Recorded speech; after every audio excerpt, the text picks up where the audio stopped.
Hello, everyone. Let me take this time to address some summary points as we wrap up our unit. The unit was titled An Educated Citizen.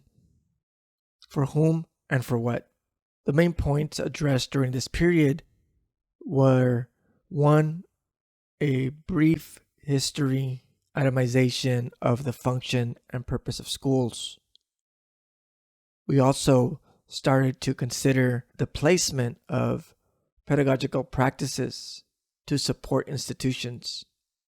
In terms of the functions of school, we can probably start with a minimum of 3 items.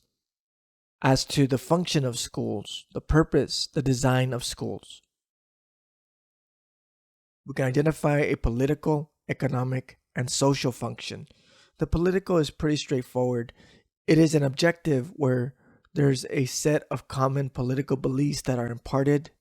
Students learn to obey the rules of the school, but also extend those rules onto the nation state or the community at large.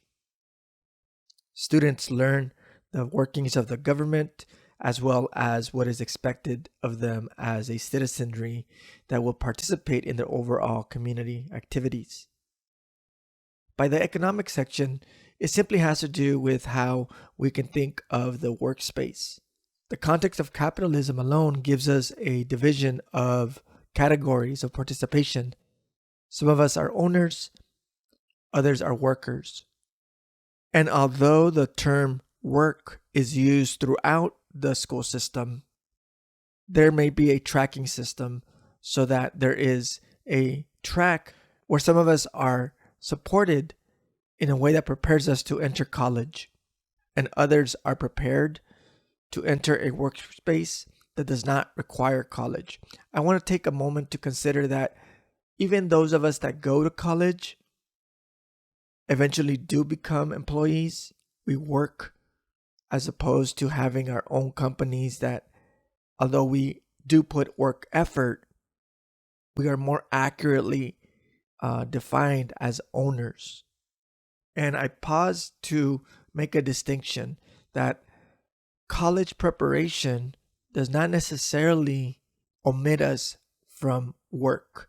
It just seems to be a work that requires college attendance, college preparation. I can think of those employments as educators, administrators, doctors, lawyers, engineers. So ultimately, the economic sector is always tailored to work. And even when it's divided by college prep versus trade work, both are still committed to placing us in the economic sector ultimately. By social goals, we can think of the ways that the space of schools, the institutions, serve as a place where attendance gives us more instruction than simply political and economic direction. We may be instructed in what we call morality. I put that in quotes because it's subjective. However, there are ideals of right and wrong. There are spaces where students socialize and they learn appropriate expectations of their placement in society. At one point, schools also offered things like hygiene instruction. Schools offer a place of sense of community. But ultimately, schools serve a social function by considering just the actual socialization, the countless hours that are spent in classrooms, outside of classrooms, on the schoolyards, around the school, anything that requires individuals to engage with one another that is not officially on the books as academic, however, is still an explicit objective of the school. We also start asking ourselves to think about what is the definition of pedagogy. In our previous class, I shared my definition, and it reads like this. Pedagogy is the philosophy and practice of intentional and unintentional distribution of information and acquisition of information. And then I extend it in parentheses by just thinking it's the teaching and learning process. I step back and I reflect on that definition and assess it as incomplete. We talked about some of the ways that pedagogy can be addressed in its political context and the connection to power. When we think about the politics of teaching and learning, we have to ask ourselves, where do these processes happen? And for our context here, we are talking about formal schools, specifically government schools, institutions that are publicly funded, regulated, administered. And in that conversation, we understand that if information is regulated, there is a political aspect to it. But even the classroom context in its most beautiful of expressions is not immune from conversation of power dynamics.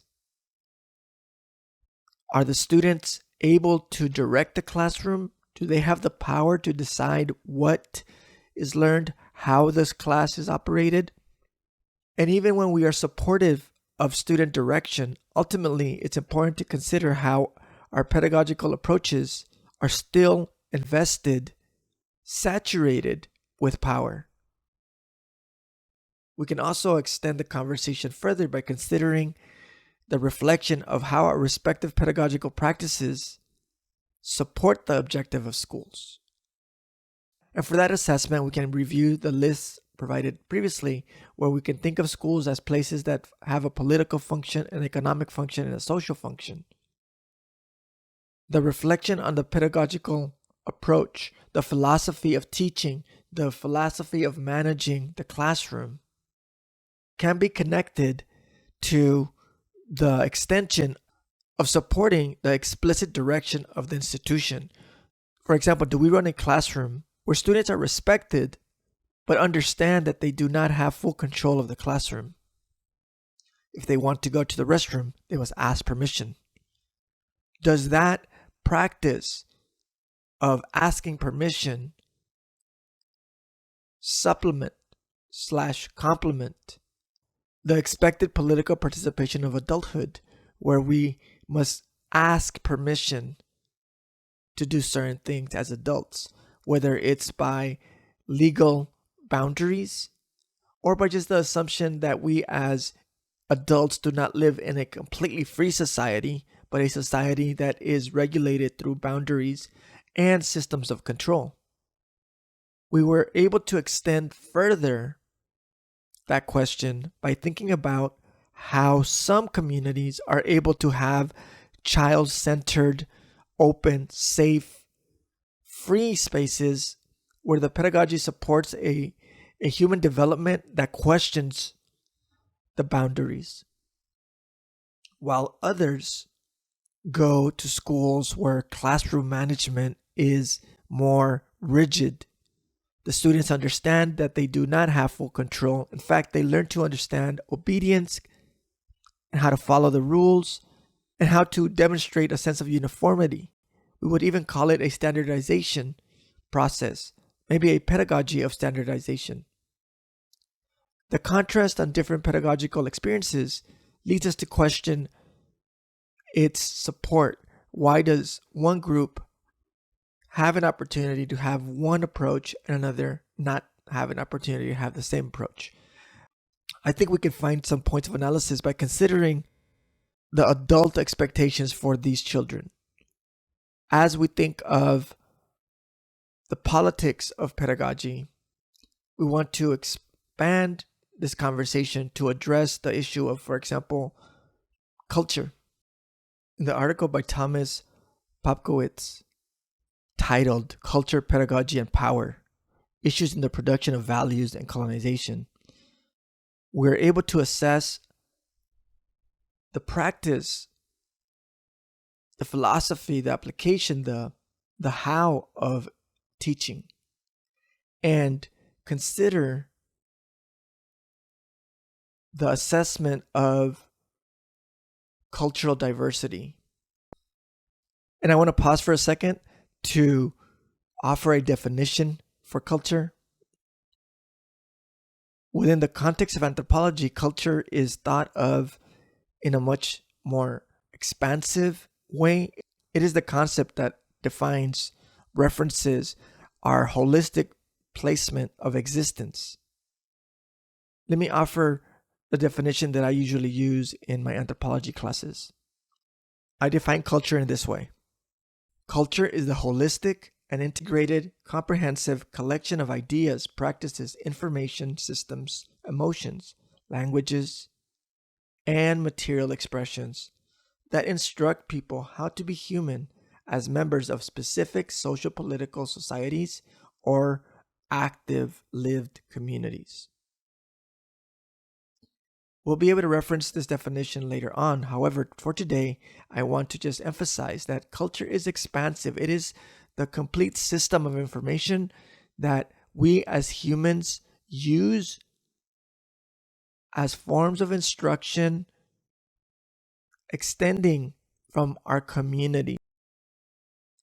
Now, in terms of this reflection on how pedagogical practices connect to culture as a point of analysis, we think about it in this way.